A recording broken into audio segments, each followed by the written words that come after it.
Búscanos como Miraflores TV Digital y entérate de todo lo que tenemos para ti. Programas variados, conductores altamente profesionales, muchos premios. Interactúa con nosotros, comparte cada programa y recomienda Miraflores TV Digital, tu canal.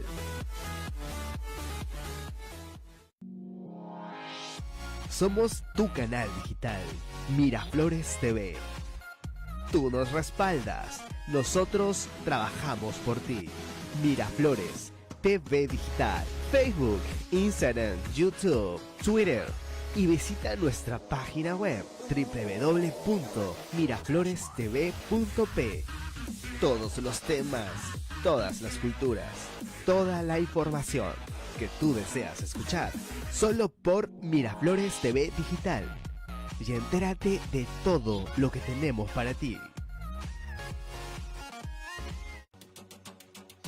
Búscanos en todas nuestras redes sociales como Miraflores TV Digital, Facebook, Instagram, YouTube, Twitter y visita nuestra página web www.miraflorestv.p y entérate de todo lo que tenemos para ti.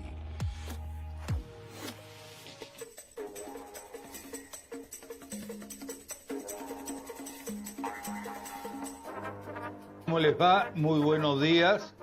Los saluda Ricardo Palma Michelsen desde esta gran plataforma Miraflores TV Digital. Les pido disculpas, pero estas son las toses de primavera.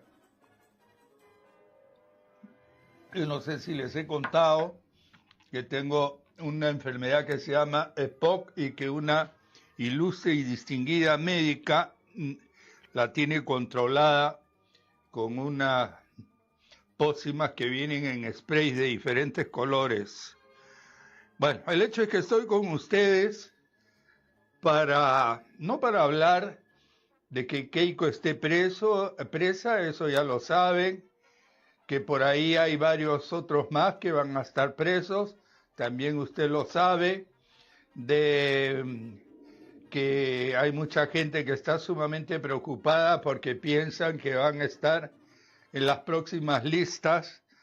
Tanto es que el fiscal que maneja este tema ahora está asustado, está pidiendo protección policial. Pero vámonos a un tema que es realmente pintoresco y que con el cual quiero comenzar este lunes para que nos alegremos un poco. No obstante que no es como para alegrar que un técnico estúpido en Bélgica destruyó 2 aviones de su fuerza armada porque el momento que estaba haciendo la limpieza del avión, de uno de los aviones F-16, apretó un botón y salió un misil con el que disparó a un misil que estaba al lado. Esto que parece un tema de película, dejó calcinado 2 aviones cazas y otro con daños colaterales. Un técnico de la Fuerza Aérea de Bélgica y la base aérea de Florenes estaba trabajando un caza F-16 cuando activó por accidente el cañón automático M61 Vulcan de 20 milímetros de la aeronave. Las balas alcanzaron a otro F-16 avión que, según datos de la Fuerza Aérea de los Estados Unidos, puede costar entre 14 y 18 millones de dólares. ¿Qué me dicen? Las balas penetraron al tanque de gasolina del caza que estaba siendo acondicionado para una misión de entrenamiento, provocando una explosión y un enorme incendio. Estos dañaron levemente a otros técnicos y también a la aeronave que realizó los disparos. Un medio que se llama Scramble publicó la foto de uno de los aviones incendiándose, así como el resultado, el F-16 totalmente destruido. Y efectivamente la Fuerza Aérea de Bélgica, Belgium Defense, manda un texto en francés que lo debería leer nuestro productor. Lo dejaremos para otro momento. Lo cierto es que la Fuerza Aérea de Bélgica informó del incidente ocurrido el 11 de octubre, explicando que un avión se quemó y otro sufrió daños colaterales. También indicó que los técnicos resultaron levemente heridos tras el accidente. Imagínense si esto hubiera pasado en el Perú.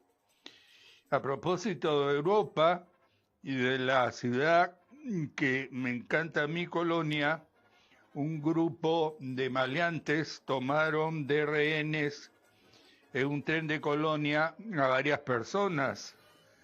Estos pensaron que estarían en alguna película, pero lo cierto es que de inmediato la policía sin más metió bala y todo se arregló en un 2x3. Otra noticia que a mí me da pena, porque aquí en el Perú ha sido una tienda muy poderosa, la tienda Sears. Bueno, esta emblemática cadena americana de la tienda Sears se ha declarado en quiebra. Acuérdense que esta tienda Sears es la que es ahora Saga Falabella,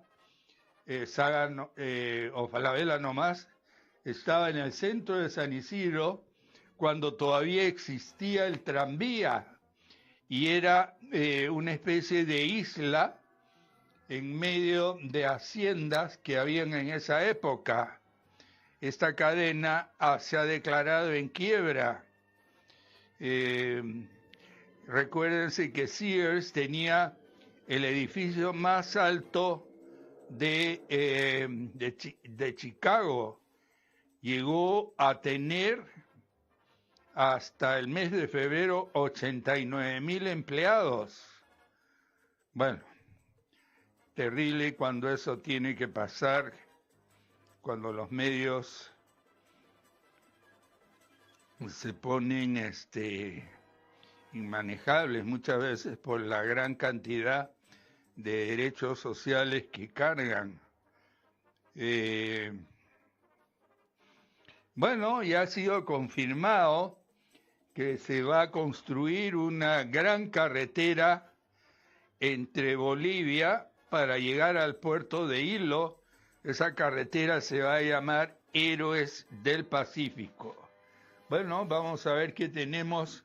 Bueno, había otra noticia que yo quería darles, vamos a ver si la encuentro. Bueno, esto creo que lo tenemos en un audio, vamos a ver, sobre una señora que ha declarado en contra de Keiko Fujimori porque fue incluida en la lista de los supuestos donantes a la campaña del año 2011 y ella jura y perjura que jamás dio ningún dinero. Bueno, ayer fue domingo, el sábado, recibí la llamada vía WhatsApp de un amigo en Chile que es periodista y que conozco hace años, que trabaja para una cadena en que se llama Bio Bio. Me preguntó si yo sabía de que había aquí un periódico que había insultado de muy mala manera a los chilenos. Me dijo el nombre del periódico, Todo Sport.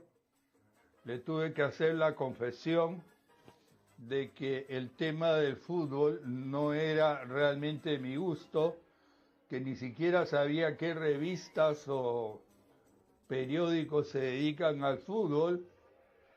Según mi amigo,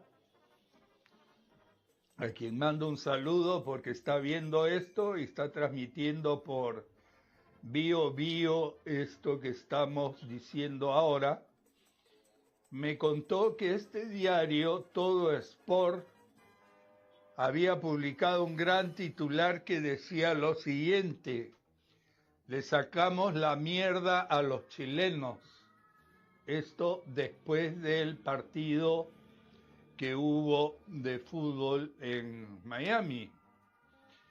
Lo cierto es que revisando hoy día los diferentes medios nuestros, y he podido comprobar que aquello que me fue informado por la radio Bio Bio es un tema que realmente nos da vergüenza, y es que el diario deportivo Todo Sport se refirió a la goleada de la selección peruana sobre Chile, publicando una portada con palabras ofensivas hacia la escuadra sureña.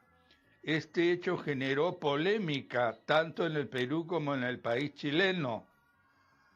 Le sacamos la M, fue el titular que empleó Todo Sport. Esta publicación despertó las reacciones en los medios chilenos, que con toda razón cuestionaron la portada del periódico de deportes. Se suponía que era un amistoso. La prensa peruana con júbilo tras la goleada de la bicolor sobre la Roja en Miami. Sin embargo, hubo excepciones, pues un medio se pasó de revoluciones y se refirió a la victoria con un ofensivo mensaje hacia nuestra selección, señaló el portal justamente de la radio Bio Bio de Chile tras la provocativa publicación. Asimismo, el citado medio hace mención a otras portadas de los distintos diarios deportivos peruanos, pero ninguna de ellas tocó el tema de la goleada de la selección peruana como lo hizo Todo Sport. Nosotros lo único que podemos hacer como peruanos, y que respetamos las normas y que tenemos el mayor respeto a lo que significa el fair play, que estamos totalmente en desacuerdo y pedimos nuestras disculpas por este bochornoso tema a los hermanos del país del sur, con quien cada vez tratamos de tener mejores relaciones. Y esta estupidez de un diario, que no tengo la menor idea porque no lo he visto, aquí, si tuviera ahí una cámara acá, les podría mostrar el titular que sacó dicho diario, donde les está ese gran titular: le sacamos la mierda a la ofensiva portada del medio peruano tras goleada de la bicolor de Chile. En fin, frente a este tema solo nos queda pedir disculpas y dejar el tema ahí nomás. Bueno, vamos a hablar un poco de el señor Galarreta, que fue presidente del Congreso, que ha tenido palabras un poco desagradables acerca de nuestro presidente de la República. Ha dicho que no le queda claro que Vizcarra sea un demócrata. Vamos a ver el audio de Marras de Canal N. Vizcarra cerrada del Congreso. ¿Pero usted piensa como el cardenal Cipriani? Pero siento que tiene alrededor gente que apunta a tener una situación de conflicto con el Parlamento, hasta tener una aprobación seguro que le permita patear el tablero, lo cual, repito, sería muy riesgoso y lamentable. Pero y por eso yo he advertido a la comunidad internacional, ¿no? Y hemos visto cosas que son peligrosas, vuelvo a repetir, en los últimos días, ¿no? Pero lo que usted dice, y quizás desmenucemos esto que acaba de plantear, me lleva a dos posibilidades. O el presidente es un hombre débil que le hace caso a quienes le hablan al oído, o el presidente es un caudillo que lo que quiere es gobernar con cierto rasgo de autoritarismo contra el Congreso. Bueno, ¿Cuál de las dos según usted? Yo no tendría ni podría analizar cuál de las dos, pero me preocupa, por ejemplo, los casos de investigación de Lavallato, los casos con expresidentes. Todo eso obviamente ¿Cree usted digitado ¿no? desde Palacio? No sé si será digitado, no me corresponde, pero lo que sí veo es una actitud y que cuando uno revisa, no solamente te voy a decir en el Perú, sino en otros lados, la historia de cómo empieza esta situación donde obviamente hay un enfrentamiento a un parlamento, que puede tener errores o no, pero que mucho de eso es también una falta a veces de comunicación de lo que corresponde hacer al parlamento. El 95% de las necesidades de los ciudadanos no están en manos del parlamento, están en manos del Ejecutivo. Entonces la gente va a darse cuenta al final y por eso digo, ojalá que las reformas planteadas sean de utilidad a la ciudadanía. Yo creo que son otros los temas, pero sí veo en el presidente una actitud, y escuchando al señor Villanueva, una actitud no solo de confrontación, sino de que puede estar ese interés latente, pueden hablarle al oído, de que la receta es cerrar el Parlamento, lo cual eso va a atrasar al Perú años, pero al propio Martín Vizcarra como presidente, cuando deje el cargo, le va a traer problemas, ¿no? ¿Para usted Martín Vizcarra es un demócrata? Todavía no me queda claro cuando hay decisiones como, por ejemplo, querer decir que el término desnaturalizar una propuesta, eso yo no lo he escuchado en ninguna democracia. Yo puedo decir, discrepo con lo aprobado por el Parlamento, pero eso no me naturalicen, eso no funciona en O sea, ninguna ¿usted cree que el democracia. presidente está invadiendo los fueros del Congreso? Yo creo que lo ha invadido no solo el Congreso, lo ha invadido el Ministerio Público, lo ha invadido en otras instituciones, y creo que eso no es conveniente para un país que tiene que más bien consolidar sus instituciones. Donde suelen mandarme muchos textos vía WhatsApp, me mandaron un meme muy gracioso donde un policía intenta ponerle esposas a Galarreta y se da cuenta pues de que sus brazos son de metal y pide que le traigan un soldador. La única forma de ponerle las esposas a Galarreta son soldándolas, dice este meme un poco de mal gusto, pero los políticos tienen que aprender y por cierto, aprenden a aceptar realidades que no pueden cambiar. Bueno, Kenji Fujimori, que ha estado en abierto pleito desde hace varios meses con su hermana, y gracias a una intervención de la madre de ambos, fue convencido de ir a visitar a su hermana a la prefectura de Lima. Y esto fue lo que vimos ayer en la visita de Kenji a su hermana Keiko. Fujimori con su madre, Susana Iguchi, a la prefectura de Lima, donde se encuentra Keiko Fujimori con detención preliminar desde el pasado miércoles 10 de octubre. Sin embargo, evitó pronunciarse a su ingreso y fue recibido por los simpatizantes de la lideresa de Fuerza Popular.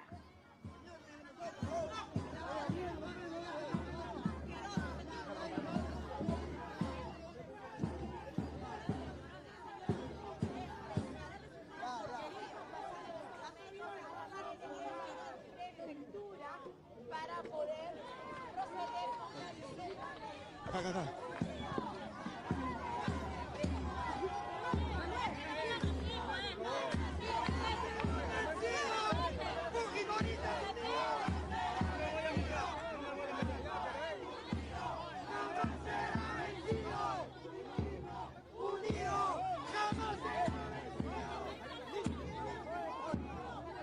Bueno, dejamos el tema, no cabe duda de que hay un grupo de gente que está prácticamente todo el tiempo ahí frente a la prefectura, donde con curiosa nobleza están dejando pasar a todo el mundo que quiera ver a Keiko, demostrando de que no somos un estado policial como lo es Venezuela, y que estos actos que se llevan a cabo con la participación de fiscales y de jueces están enmarcados en la misma democracia. Ayer la página web de La Mula tuvo un comentario que a mí me pareció interesante y que quiero compartirlo. En el oficialismo le piden al presidente Martín Vizcarra que observe la cuestionada autógrafa que el fujimorismo aprobó al caballazo esta semana. Tiene 15 días para tomar una decisión, dice la mula. El congresista de Peruanos por el Cambio, Carlos Brus, pidió al presidente Martín Vizcarra observar la ley que permite la liberación de presos mayores de 65 años. El último jueves, el Pleno del Congreso aprobó que una ley que establece la modalidad de ejecución humanitaria de la pena a través de la cual los adultos mayores desde los 65 años podrán cumplir una cadena en su domicilio con un grillete electrónico. A propósito de esto, digo yo, se viene hablando desde hace años del grillete electrónico y nada pasa sobre eso. La iniciativa presentada por la congresista de Fuerza Popular Jenny Vilcatoma se aprobó con el voto a favor de 55 congresistas del fujimorismo y del bloque de Kenji, 30 en contra y 2 abstenciones, y se le exoneró de segunda votación y previamente el trámite de comisión, es decir, se presentó y aprobó en tiempo récord. Sus críticos consideran que tiene nombre propio esta ley porque beneficia directamente a Alberto Fujimori, por lo que teóricamente sería ilegal, nos dice la mula. Fuentes del oficialismo que cita El Comercio señalaron que este fin de semana se analizará la norma por la que recién el lunes habría novedades sobre una posible observación. Si el Ejecutivo la rechaza, el Parlamento tiene 3 opciones: insistir en lo que se aprobó el jueves, allanarse a las observaciones o llegar a un punto medio adoptando alguna de las objeciones del gobierno.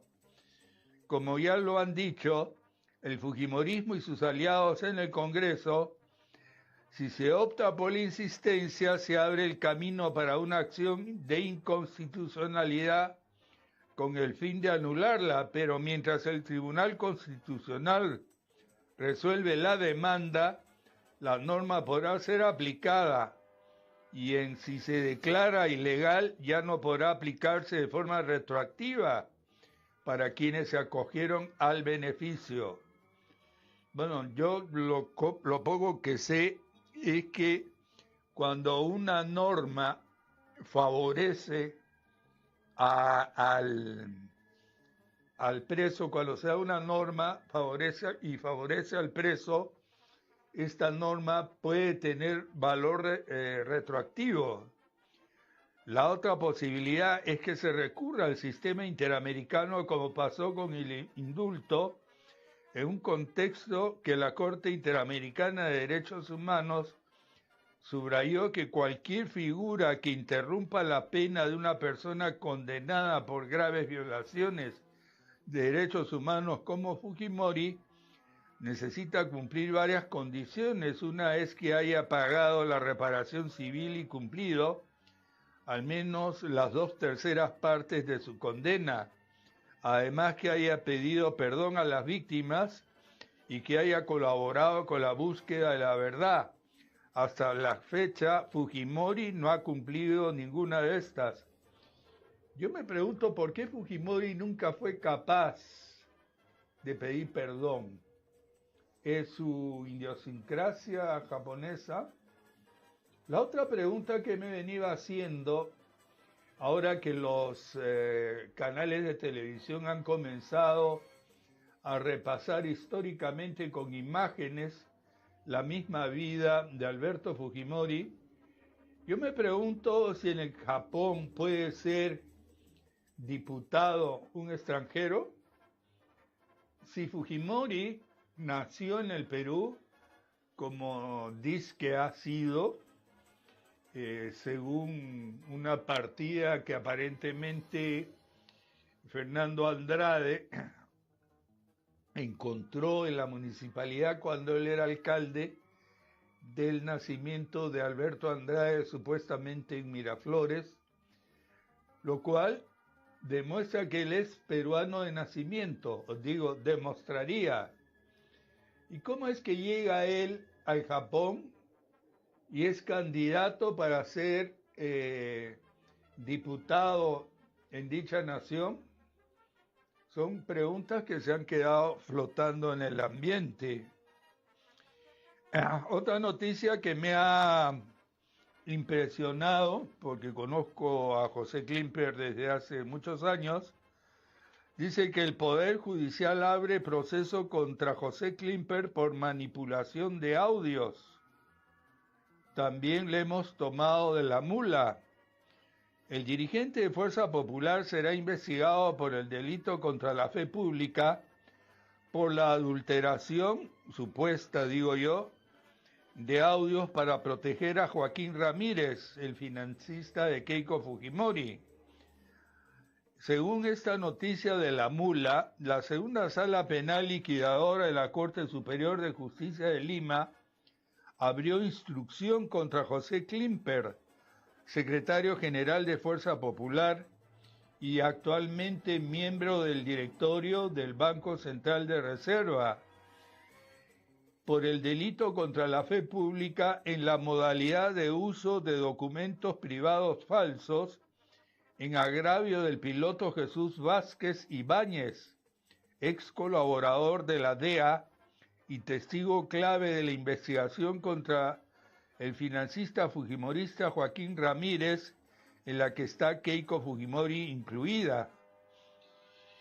La sala también tomó la misma medida contra Pedro Arbulú Seminario, también amigo mío, lamentablemente se ha metido en ese problema. Él es de los más altos directivos de Panamericana Televisión, y de David Barturén Álvarez por la manipulación de audios para desacreditar a Vázquez. Ya se supo que Arbulú no tuvo nada que ver en esto. La mula sigue diciendo que Ramírez le confesó que había lavado para Keiko Fujimori 15 millones a David Barturén, a través de sus empresas, en un reportaje de Univisión, en el que se reveló que el financista fujimorista estaba siendo investigado por la DEA por sus nexos con el narcotráfico. El testigo ratificó su versión ante las autoridades peruanas hace poco. Bueno, estamos llenos de problemas y de cosas por todos lados. Bueno, veamos algo que también es casi pintoresco, que puede tener trascendencias hacia el futuro en nuestro país. Evo Morales dijo que vino a bañarse en la playa aquí en Hilo. Efectivamente, Evo Morales y una turba de bolivianos, digo, un grupo grande de bolivianos, gracias por los periódicos, estuvo en el mar de Moquegua y observó de cerca la descarga de un barco con 13.000 toneladas de productos destinados a su país. Según dijo, en Hilo lo quieren, y comentó, entre comillas, más que en Bolivia. Tras agradecer la recepción, Morales aseguró que en Perú lo quieren. Evo Morales recorrió las instalaciones y presenció la descarga de un barco de 13.000 toneladas de productos destinadas a Bolivia. Desde el lugar, Morales también envió saludos al presidente peruano Martín Vizcarra, quien no pudo viajar a Hilo y lo llamó por teléfono. Evo Morales invita formalmente a Sebastián Piñera a realizar el diálogo sobre el mar. No contestó Sebastián Piñera. Evo Morales visitó este sábado, como decíamos, el puerto de Hilo, en Moquegua, donde recorrió las instalaciones y vio cómo se descargaban un montón de productos. El presidente de Bolivia arribó con una comitiva de ministros y empresarios encabezado por su ministro de Relaciones, Diego Pari. El mandatario luego fue condecorado como huésped ilustre por el municipio provincial de Hilo y destacó la importancia de mantener una buena relación con Perú. Tras agradecer la recepción, Morales aseguró que en el Perú lo quieren, entre comillas, más que en Bolivia, lo que motivó una ovación y una carcajada de los asistentes. Bueno, dio un largo discurso donde habló de las relaciones peruano-bolivianas.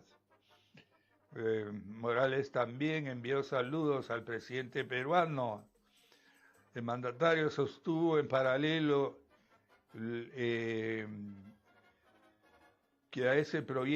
que en relación a ese proyecto, ha conversado con Vizcarra sobre el plan de construir un megapuerto en Hilo, que generaría miles de millones de exportación e importación a ambos países.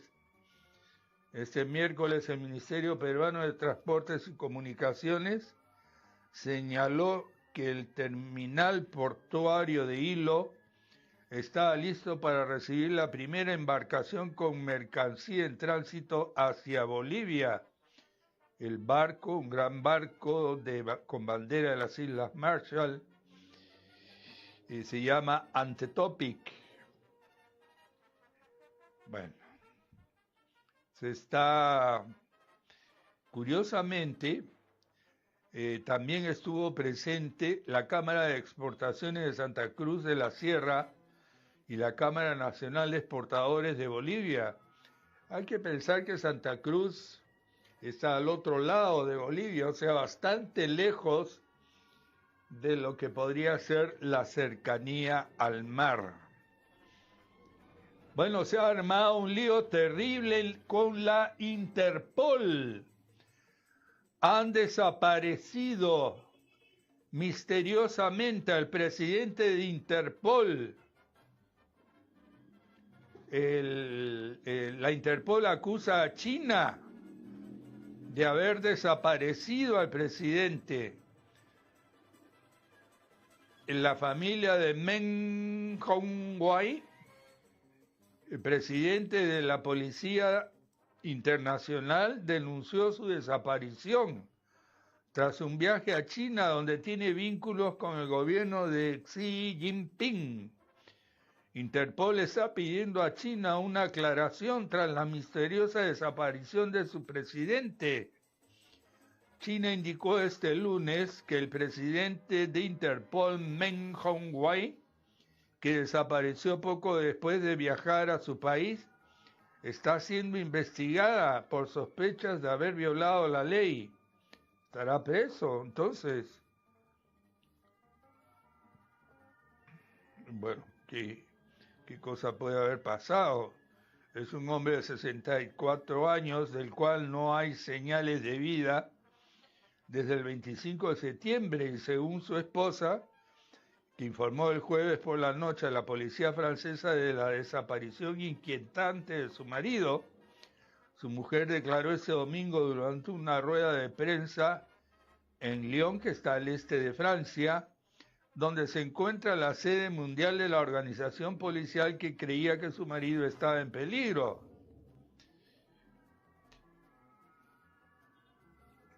Bueno, hay otra noticia que me parece que es importante. Ollanta-Humala regresaría a la cárcel, igual que Nadine Heredia, por nuevas pruebas que han obtenido en Brasil. Vamos a ver qué pasa con todo esto.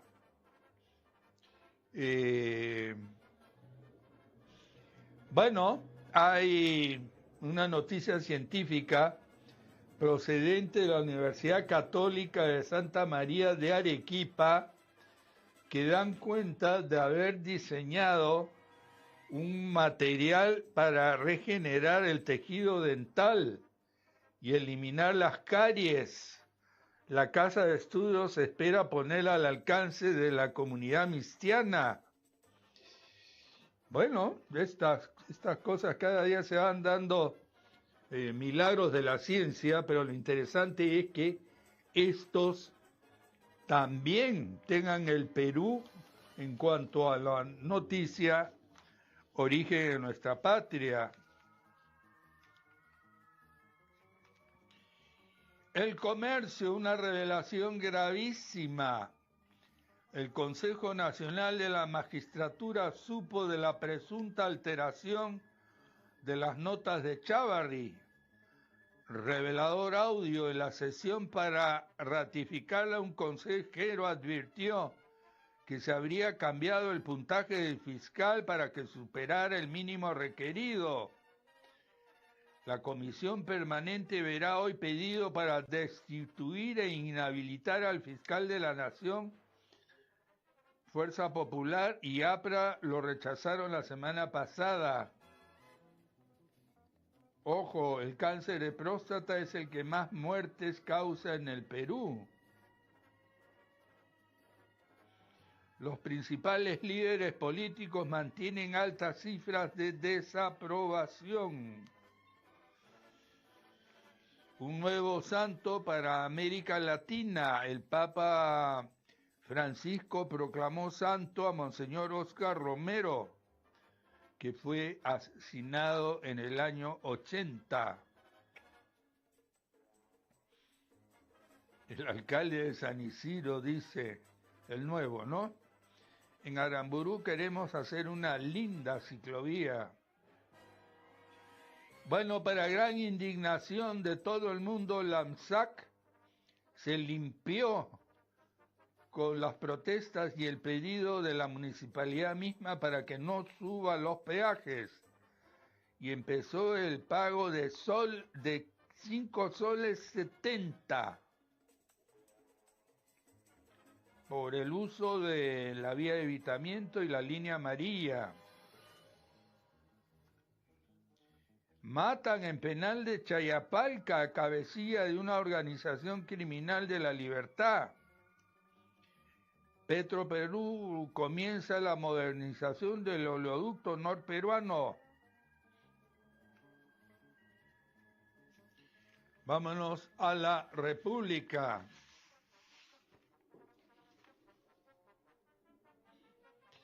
Bueno, esto es importante. Una señora Patricia Copero revela cómo Fuerza Popular financió la campaña. El hecho es que aportante de Keiko, entre comillas, yo no veía el dinero, solo firmaba. O sea, a ella le hicieron firmar. Cuarto Poder encontró a esposa de Giancarlo Bertini, quien fuera mencionado en el pasado por su participación en los negocios del Banco Vice, amigo de Jorge Yoshiyama, a quien apunta como responsable de falsear registros para la OMPE. El sobrino de Jaime Yoshiyama, dirigente de la campaña fujimorista del 2011, depositó con esa modalidad casi $500,000 a Fuerza 2011. Esto dice La República. Congreso exigen que informe del caso Chávarri y vuelva a subcomisión de acusaciones. Ascensos en Fuerzas Armadas. William Flores y 2 oficiales más son ahora generales de división. Que curiosamente este William se escribe W-U-I-L-L-I-A-M. William. Tomarán examen psicológico y psiquiátrico a 131,000 policías para evitar excesos. Ricardo Gareca alista cambios para el partido frente a Estados Unidos. Óscar Romero es el nuevo santo en El Salvador. 24 de octubre se sabrá qué docentes pasaron prueba única de nombramiento. Esto nos dice hoy el diario La República. Bueno. Vamos a darle paso a nuestros amigos de París, de Radio Francia. Espero que ese tema que nos reclamó justamente nuestro amigo de Radio Bio Bio sobre este periódico deportivo o deportista no haya trascendido internacionalmente. Debo decirles que Radio Bio Bio, al igual que nosotros, forma parte de las radios amigas o asociadas de Radio Francia Internacional. Oigamos qué nos dice París y nosotros decimos como todos los días, colorín colorado, el programa se ha terminado y con Radio Francia se han quedado.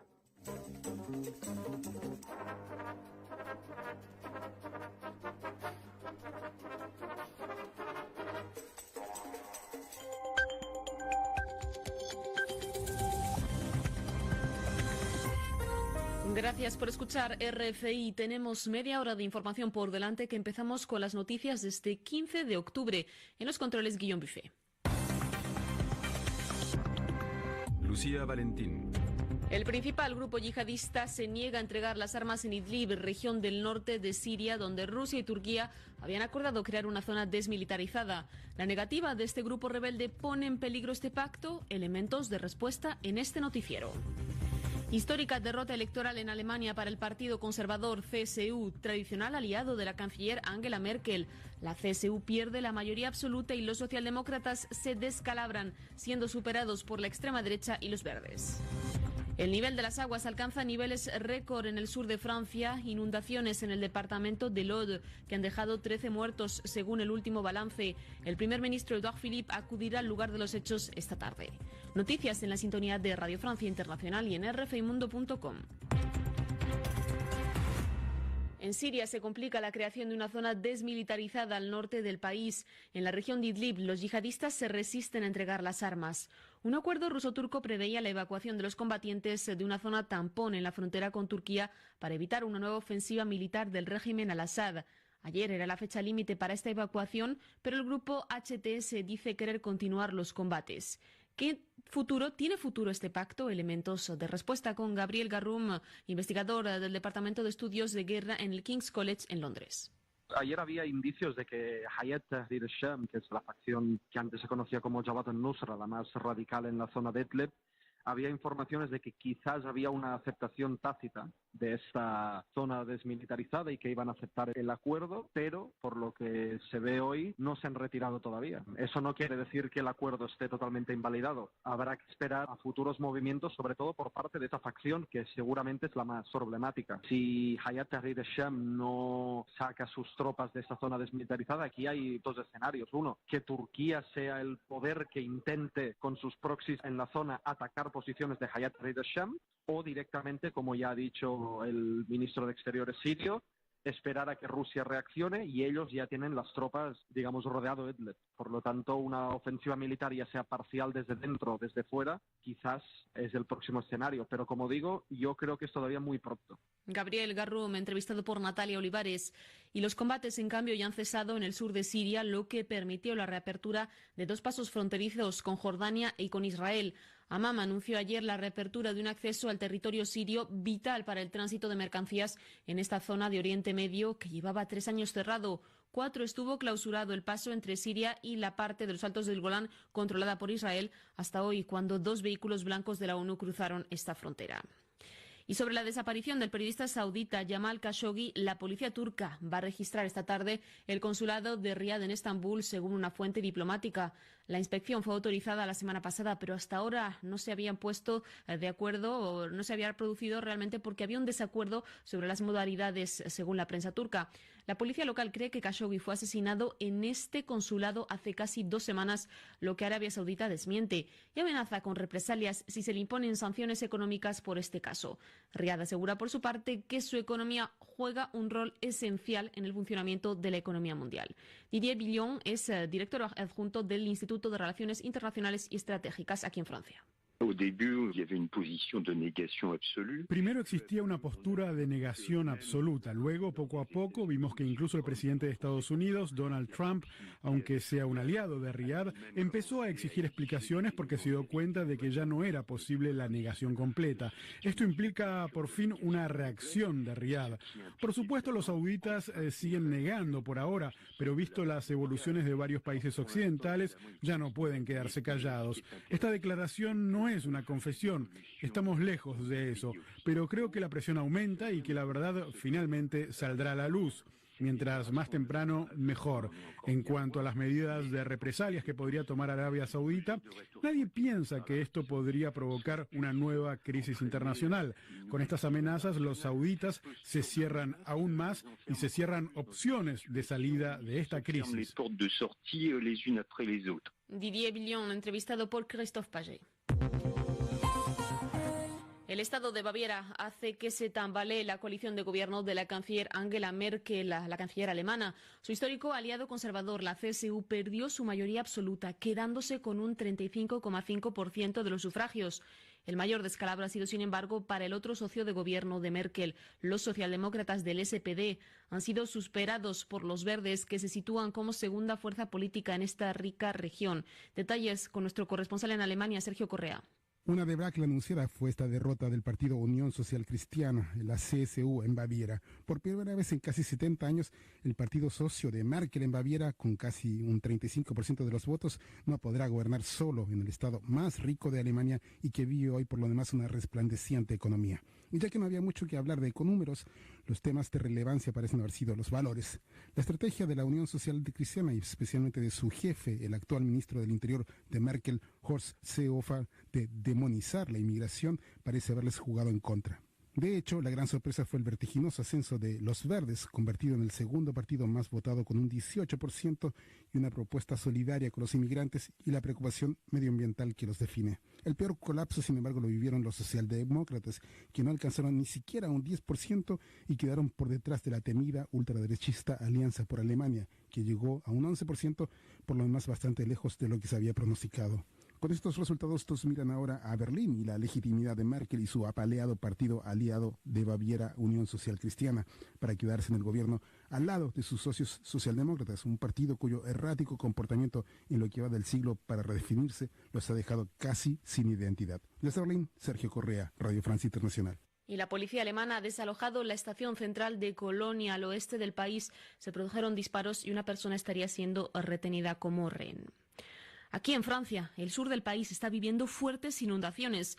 En el departamento de l'Aude, entre Toulouse y Montpellier, han muerto al menos 13 personas y se cuentan 5 heridos graves. La zona se encuentra en alerta meteorológica máxima y las aguas han alcanzado un nivel nunca visto desde el siglo XIX. El primer ministro Édouard Philippe tiene previsto acudir al lugar de los hechos esta tarde. Detalles con Orlando Torricelli. Las lluvias torrenciales que cayeron en el sur de Francia provocaron crecidas inundaciones sin precedentes desde 1891. Según las autoridades, en el departamento de l'Aude, en pocas horas cayó el equivalente de 3 meses de lluvia y una quincena de comunas se encuentra en una situación delicada. Ayer domingo, en 5 horas, en la aglomeración de Carcassona cayeron entre 160 y 180 milímetros de agua. Todas las carreteras están cortadas, las escuelas han cerrado y se ha pedido a la población permanecer en sus casas. En la ciudad de Trèbes, el agua subió 8 metros en 5 horas y en otras localidades vecinas más de 2 metros. Se trata de un episodio mediterráneo intenso que coincide con un mar caliente de fines de verano, un aire húmedo y caliente que atraviesa el Mediterráneo y viene a chocar con los relieves montañosos del macizo central. Orlando Torricelli.